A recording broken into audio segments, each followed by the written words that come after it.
மகனை பள்ளிக்கு அனுப்பி வைத்துவிட்டு தான் வேலை பார்க்கும் துணிக்கடைக்கு வேக வேகமாக அவள் நடக்க ஆரம்பிக்க, நேற்று பெய்த மழையில் ஹோலி வேறு சேராக கிடந்த சாலையில் கால் வழுக்காமல் நடக்க ஆரம்பித்த நிலா ரோட்டை கடக்க நிற்கவும் வேகமாக சீறி வந்த வெள்ளை நிற ஃபெராரி கார் அவள் ஒருத்தி நிற்பதை சட்டை செய்யாமல் வேகமாக சேற்றை வாரி இறைத்துவிட்டு போக, தன் வெள்ளை நிற புடவை மொத்தமும் நேற்று கொண்டாடிய ஹோலி சாயம் நிறைந்த தண்ணீர் அவள் புடவை முழுக்க அபிஷேகம் செய்ய, வெண்புடவை பலவண்ண புடவையாகி நெற்றியில் சிவப்பு நிற சாயம் அவள் நெற்றி வகுட்டை நிறைக்க தீர்க்க சுமங்கலியாக நின்றாள்.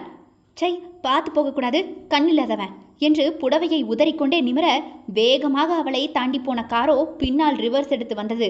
அவள் அருகே வந்து நின்ற கார் கண்ணாடி இறங்கவும், உள்ளே சிவிங்கத்தை சுவைத்தபடி இருந்த ஒருவன் அவளை மேலிருந்து கீழாக திமிராக பார்த்தவனோ, எஸ், கண்ணில்லாதவன்தான் என்று மறுபடியும் ரிவர்ஸ் எடுத்து அவளின் அருகே வேகமாக வண்டியை கொண்டு வந்து சேரை புடவை முழுக்க தெளித்துவிட்டு பர்ஃபெக்ட் என்று போய்விடவும், நான் பேசினது இவனுக்கு எப்படி கேட்டுச்சு?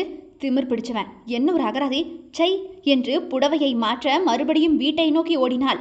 கண்ணாடியின் வழியே தான் சேராக்கிய பெண்ணை பார்த்த அவன் பணத்தை கொடுக்கலாம் என்று நினைத்து அவளை பார்க்க, அவளோ கண்ணில்லாதவன் என்று உதட்டை அசைத்தது வாய் பேச முடியாத தாதியிடம் வளர்ந்த அவனுக்கு புரியாதிருக்குமா என்ன? வந்து சிறப்பாக செஞ்சுவிட்டு போய்விட்டான். யார் இவன், யார் இவள்? கெஸ் பண்ணுங்க மகளே, விடைய சொல்லுங்க. நாளை வேறொரு கேள்வியோடு வரேன்.